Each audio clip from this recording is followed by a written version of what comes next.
பார்க்காதீங்க, அக்கக்கா கலண்டு வந்துட போகுது. ஆமாம், இப்போ நம்ம எங்கே வந்திருக்கோம்?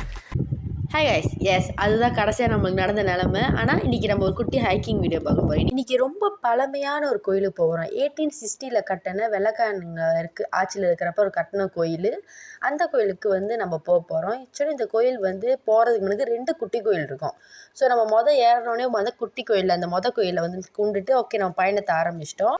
ஸோ போகிறப்ப எல்லாம் நல்லா இருந்துச்சு. ஆனால் போக தான் என் மண்டையில் உரைக்க அளவுக்கு சொல்லிச்சு எனக்கு வயசாகிருச்சின்னு. கால் வலி, முட்டு வலி. ஆமாம், வீட்டில் நடந்தால் தானே நம்மலாம். அதுக்கப்புறம் எங்கடா பெஞ்ச் இருக்குது, எங்கடா நாக்காளி இருக்குதுன்னு சொல்லி அங்கே ஒரு அட்டெண்டன்ஸ். ஒரு டியூப் சன்ஸ்க்ரீனை போட்டு கூட என்னோடய மூஞ்சி டேன் ஆகிருக்குன்னா நான் என்ன பண்ணுறது? போகுது போய்கிட்டே தான் இருக்குது, தவிர முடிஞ்ச பாடு இல்லை.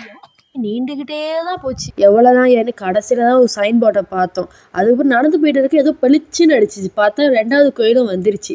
2வது கோயிலுக்கும் 3வது கோயிலுக்கும் கொஞ்சம் கேப்பு தான். ஸோ 2வது கோயில் வந்தது பார்த்தோன்னே சந்தோஷத்தில் அங்கே ஒரு தரிசனத்தை நம்ம பண்ணிவிட்டு அதுக்கப்புறம் அங்கேருந்து நம்ம மூவ் பண்ணி நடக்க ஆரம்பித்தோடனே 3வது கோயில் நம்மளோட வந்த மெயின் கோயிலுக்கும் வந்துட்டோம்.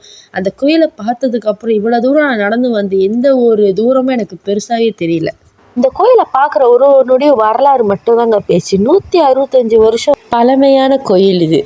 அதுவும் இப்போ 4 வருஷம் தான் இந்த கோயில் ரினோவேட் பண்ணி எடுத்திருக்காங்க. பழமையான கோயிலுக்கு என்றைக்குமே சக்தி அழியாதுன்றது தான் இந்த கோயிலுக்கு நான் போய் காலை வச்ச அந்த நொடியில் நான் ஃபீல் பண்ணேன். அந்த ஒரு மன திருப்தியும் அந்த மன சந்தோஷமும் இந்த கோயிலை வச்சோடனே எனக்கு எல்லாமே இதாகிடுச்சு. இந்தியாவிலேருந்து ஸ்ரீலங்காவில் நம்ம மக்களை மலேசியாவுக்கு வேலைக்கு கூப்பிட்டு வர்றப்ப அவங்க கட்டின கோயில் தான் இந்த கோயில்.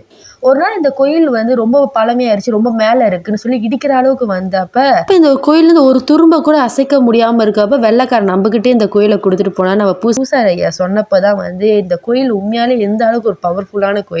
இந்த கோயிலில் காலை வச்ச அந்த நொடி என்னோட இருந்த எல்லா கஷ்டமும் அப்படியே போன மாதிரி ஒரு மன திருப்தியோட நான் சந்தோஷமாக கீழே இறங்கி வந்தப்போ 2 ஹவராக ஏறின அந்த கோயிலே எனக்கு இறங்குறப்போ ஒரு 30 நிமிஷமாக தான் இருந்துச்சு. ஆனால் இருந்தாலும் கால் வலியை நம்ம மறைக்கக்கூடாதுல்ல. கைஸ், வீடியோ பிடிச்சா லைக் பண்ணுங்க. பாய்.